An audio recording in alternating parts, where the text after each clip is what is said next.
Shalom Uvracha mes chéris, ce Shabbat Parashat Ki Tavo, c'est presque la dernière paracha, il nous reste encore une, la semaine prochaine, Parashat Nitzavim, et on a terminé l'année.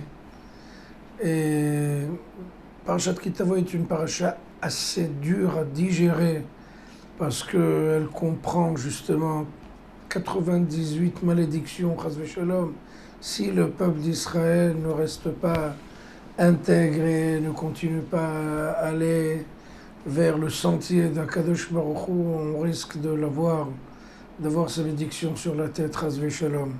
Mais le début de la paracha est un début assez optimiste, parce qu'il s'agit des prémices. Quelqu'un descendait dans son verger, dans son potager, dans son champ, et il voyait les premiers fruits qui commencent à bourgeonner.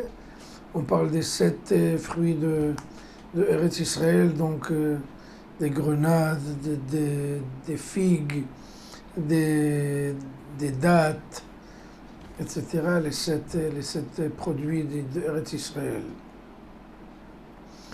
Et il faisait un petit signe, il mettait, disons, un petit bande en rouge, comme ça, il marquait ce fruit-là, et dès que ce fruit est déjà prêt, et il le prend, il le met dans une corbeille, et il l'amenait au Beth Amikdash, et il le donnait au pontife, celui qui était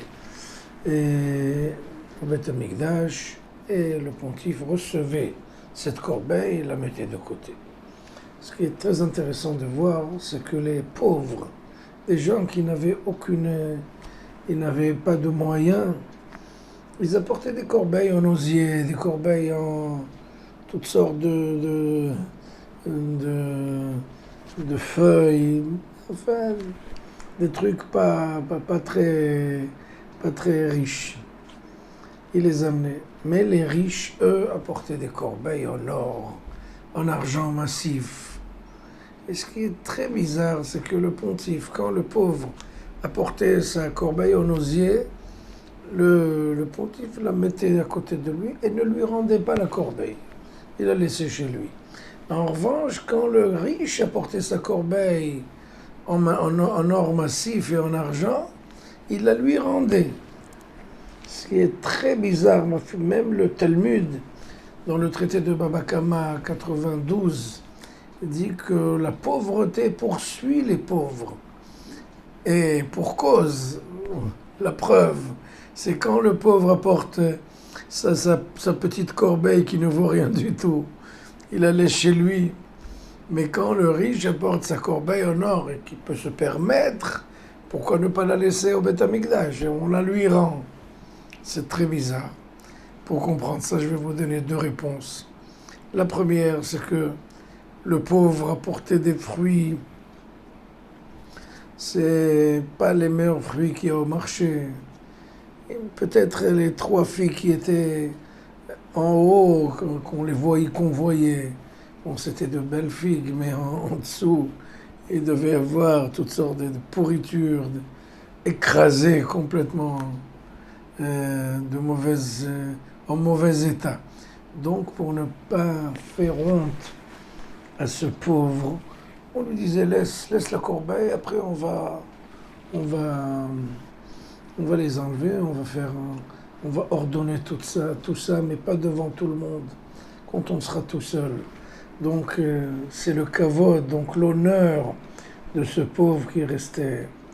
Le riche, bien entendu, il apporte le premium, les meilleurs fruits qui existent au marché, donc le pontife n'avait pas honte de les renverser dans une autre corbeille et lui rendre sa corbeille. C'est bien entendu, il s'agit de fruits de première qualité. La deuxième réponse est que le pontife ne voulait pas lui rendre la corbeille en osier. Il lui dit, écoutez, ça marque, en fait, ça symbolise votre pauvreté. La pauvreté, vous la laissez ici.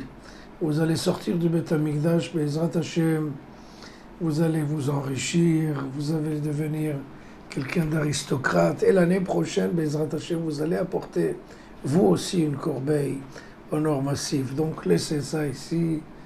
Donc, Bezrat Hashem, la Torah ne veut pas poursuivre le pauvre, mais justement lui donner Bezrat Hashem, la possibilité de s'enrichir l'année prochaine et de venir et de revenir Bezrat Hashem en tant que quelqu'un de richissime. Shabbat Shalom.